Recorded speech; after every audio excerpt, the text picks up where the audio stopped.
Well, then my second runner-up, I'm going to go with the Taxidermist. It's short, it's simple, Taxidermist pretty but it was cool. a very memorable experience. It was. So I really. And had I played it, I probably would have put it on my list. And I chainsawed the dude to death in the balls. Did you or did In the Sandra? balls. I did too when I played it. Actually, I really like that. My second runner-up is, I think, criminally underrated. I think, as a fan of Dragon Age, I think people should play it. That is Leliana'ssong. Mm-hmm. Maybe it's because, like, Leliana was one of my favorite characters from the game, and my lover, of course. Yeah, I think that's the best of the Dragon Age actual, like, DLC packs. But my winner is easily, for me, Mass Effect 2's Lair of the Shadow Walker. I love that. I love the locales. I love the variety. I love there's 2 boss fights, and I think they're both like original, different than anything else you get in Mass Effect 2. And I think if I put, how are they different than anything you get in Mass Effect 2? Though? Well, the first one's like this crazy psionic teleporting bitch, this crazy fight. Oh, the second yeah. one is the broker. The big, that's a little bit of spoiler. But literally all it is shoot him till he dies. But it's still cool though, because you never fight a boss like that in Mass Effect. See, that's one thing I was worried about when I was thinking of my best boss. See, it's different for me because I was playing a Vanguard. So for me, it's always like da da da da da, and then when I'm about to die, I just I charge him, I rush him, because that's how it recharges my chills. But it makes it really exciting when you do that to a really big enemy, because it's like you just want them to punch him in the face. Yeah, you run there, punch him in the face. It's like, oh shit, I gotta get the fuck out of here. It makes fights like that very fun for people like me, especially the teleporting bitch, because she teleports and I fucking teleport. She teleports, I teleport. I loved it. I love the locales. Like if I could put that up with, and again, like I said, I think that you could stack that up with any other like loyalty mission or anything you do in Mass Effect 2 proper, and I think it's better than those because it's about the same length and you get about the same out of it. Yeah. And I love Liara, so I'm a little bit biased there. I love her. So yeah, that's easily my winner. If I could put that up with like a separate game, kind of like what you said about Minerva's Den or whatever, it might even be in like my top 10. I loved it. David. I didn't put any of the Mass Effect 2 DLC, even though I did buy. I think I bought most of them actually, but I didn't put them on there. Just because I really didn't like you like those because of the story. Because gameplay wise, I didn't think it was anything special. It was just running around, cover, shoot people, cover. Is that what you're talking about? Yeah. Well, I mean, I just really liked the gameplay in Mass Effect 2, and I thought the locations that they took you to. No, I think Mass Effect 2 had a very tight combat. But the story is also nothing. But I like the locales, the story, the characters. See, the thing is, as far as combat, I thought it had very tight combat, but I was burnt out on the combat like after playing through the entire Mass Effect. See, when I got back to it, I was like, oh, like it reminded me of why I love Mass Effect 2. No, or the parts that I think I just got tired of the whole Mass Effect thing.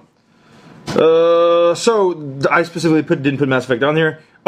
Unfair, I put the Castlevania maps on my best DLC, even though I didn't buy them because I never play them. I just want to play them, but it's this big internal struggle of whether I want to buy those maps. Right? I put the Knives Chow pack on, even though I think it's the skeeviest, dirtiest piece of shit DLC you can release.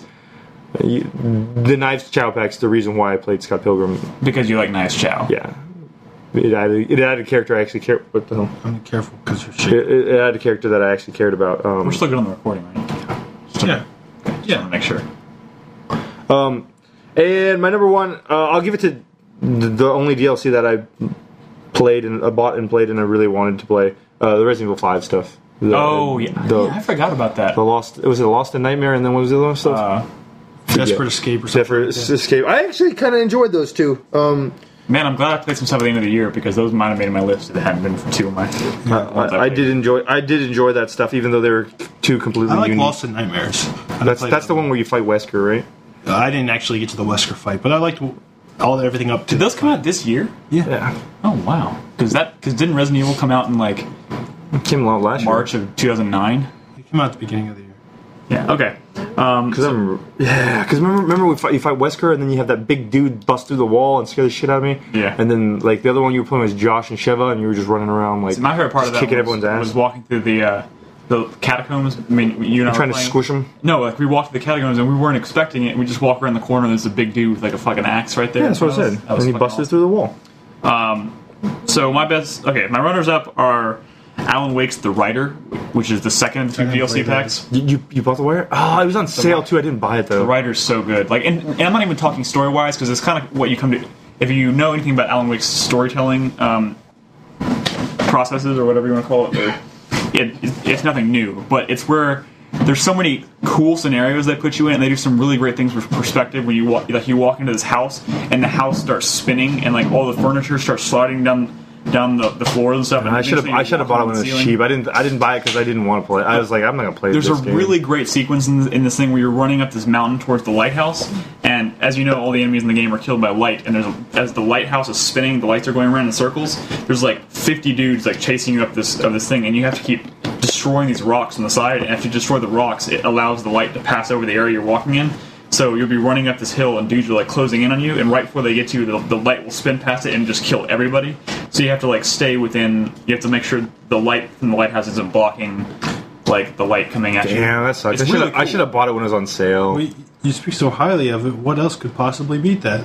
Other add-on or runner-up is going to be Red Dead Redemption's Undead Nightmare.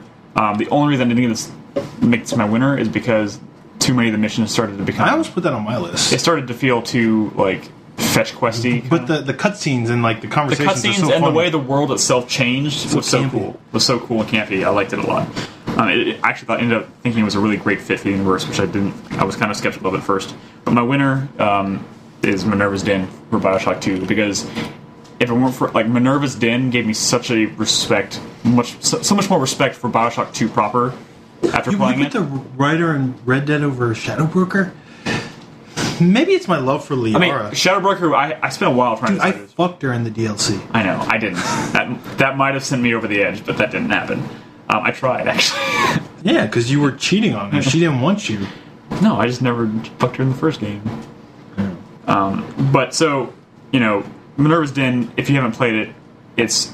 What I love about it is it's such a great piece of standalone content that if they had made like a whole retail box game where it was just like episode or like Chronicles of Rapture, I think it could have been infinitely more interesting than like a full-fledged like direct sequel to BioShock, because the smaller stories are some of the most interesting. But that's the problem with these add-on DLCs anyways, right?